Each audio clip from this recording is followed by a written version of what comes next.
Something you hear a lot of from both black conservatives and a subset of black independents who often attack Democrats and defend Republicans is that we shouldn't support Democrats because they were the ones who enslaved black people. That's quite the indictment against today's Democratic Party. But is it true, or is this a sly deception aimed at manipulating the streets? Let's talk about it.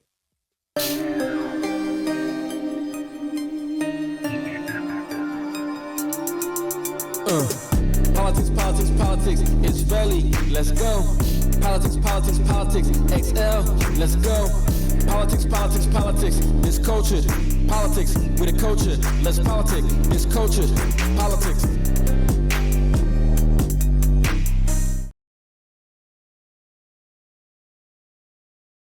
Peace and blessings, family. This is Culture Politics, the show where we decode the matrix of today's political streets through the lens of truth, justice, history, and the culture. Here on the shoulders of my ancestors, with all facts and never cap, I'm your host, artist, and entrepreneur, Jarrell Excel. Welcome to the movement.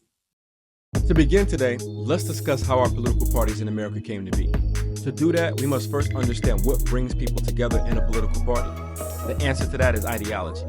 An ideology is a set of beliefs, values, and ideas that form the basis of a political, economic, and social system. Ideologies can include political theories like liberalism, conservatism, democracy, fascism, socialism, and capitalism. In short, a political party is just an ideology camp, or what the streets would call an ideology set. In American history, party names have come and gone and even completely switched ideologies, but the two ideology camps themselves have never changed. They are progressives/liberals and conservatives, also called left-wing and right-wing. The biggest clue of the difference in their agendas is in their name. Progress, aka move forward, versus conserve, aka stay the same, aka move backwards. To demonstrate how these two ideology sets, progressive gang and conservative gang, have worked through our political parties, let's look at the history of our parties. First President of the United States, George Washington, never joined a political party and feared their existence. He even wrote about it in his farewell address from office. However, after he completed his 2 terms, 2 political parties or ideology sets have been established. The Federalist Party, which was based on the ideology of Broadway rap star Alexander Hamilton, and an opposing set based on the ideology of Thomas "I Have Black Children" Jefferson, oddly enough called the Democratic Republicans. The second party system era began as the Federalists had disappeared, and with the election of Donald Dump's favorite president, renowned racist Southerner Andrew Jackson. Andrew Jackson caused the split of the Democratic Republican Party. The party started out Jeffersonian, but ideology shifted more conservative, and it became known as Jacksonian. Jacksonians took the Democratic Party title, and opponents of Jackson eventually formed what was known as the Whig Party. The Whig Party fell apart almost 20 years after it was formed, and many of its progressive gang members joined the newly formed anti-slavery focused Republican Party at the time. This was the era when Democrats and Republicans were established as the major political parties. Progressive gang was anti-slavery and went under the Republican moniker, while conservative gang was largely in the South and naturally pro-slavery.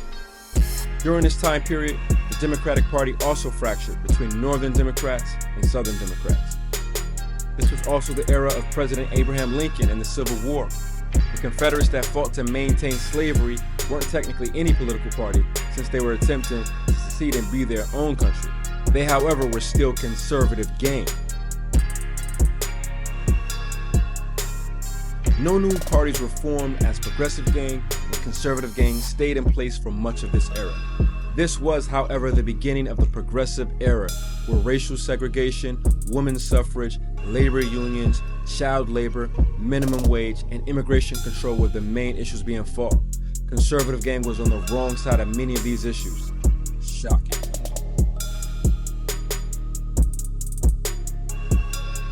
This era started in 1832 with the election of New York's own Franklin Delano Roosevelt, a Northern Democrat. FDR was progressive gang to the death of him and still won all but 5 states to become president, as the country was reeling from the Great Depression. After FDR's New Deal, the Democrats became the party of big government, as Social Security and other important federal services were established, proving that liberal gang and the Democrats were the party for the people. As this era went on, The progressive liberalism of Northern Democrats came to dominate the party as the Republicans became more and more conservative. Dixiecrats, or Southern Democrats, were Democrats in name only at this point, as they were still the same conservative gang as they'd always been since the days of racist Andrew Jackson. During the civil rights movement of the 60s, then President Lyndon Johnson signed two landmark pieces of legislation: the Civil Rights Act of 1964 and the Voting Rights Act of 1965. This was too much for the conservative gang Dixiecrats, as finally they decided to stop using the Democrat title and join the rest of their conservative gang in the Republican Party. This migration was further cemented when disgraced Republican President Richard Nixon campaigned using the Southern strategy, which is kind of like Donald Trump's hateful rhetoric about immigrants, but more centered exclusively around Black Americans who conservative gang has always hated. The racist Southern strategy worked to unite all of conservative gang under one hateful tent that still stands to this day as the Republican Party. The six-party system era started in the early 1980s, and we've been locked in ever since. Conservative gang are still mad over the Civil and Voting Rights Acts that caused them to change party names in the 60s and 70s, and are still trying to reverse those acts all these decades later in 2024. The same conservative gang Dixiecrats that fought to keep Black Americans enslaved during the Civil War now all vote in the exact same voting blocks as they did in the 1860s, and still for a white supremacist leader, just now under the Republican banner. The party system we're in now is the seventh party system. It began in 2016 with the white supremacist spearheaded and supported MAGA movement. The MAGA movement is built on a racist, far-right conservative ideology that has completely engulfed what was formerly known as the Republican Party. Another feature of the MAGA movement is its heavy autocratic fascist leanings behind career criminal Donald Trump. All of the political norms and values of the entire history of the United States, including the Constitution, have been thrown out the window with the MAGA takeover of American politics. So to answer the question of which party fought for slavery, you have to look under the surface of fluid party names. Instead of a party name, look to which ideology set was responsible, and that was the conservative gang. Conservatives enslaved foundational Black Americans and fought a civil war to keep them enslaved. As we've learned, the conservative Dixiecrats that enslaved Black Americans took off their Dixiecrat masks and white hoods after the Civil Rights Movement and showed their faces as conservative Republicans. The Electoral College map state voting blocks of the Civil War era are identical to those of today, just with opposite colors. The colors may have changed, but they're the same gang, as they still fight to maintain anti-blackness and the white supremacy that they did during slavery. They now aim to ban books on Black history, take it out of college curriculums, and even declare America was never a racist country on Republican campaign trails. In closing, conservative gang is wild, and they hate the idea of America and what American democracy stands for. Now more than ever, as evidenced in their January 6th insurrection and attack on the Capitol in support of a white supremacist seeking to upend democracy itself, and a reminder of their Civil War Confederate roots.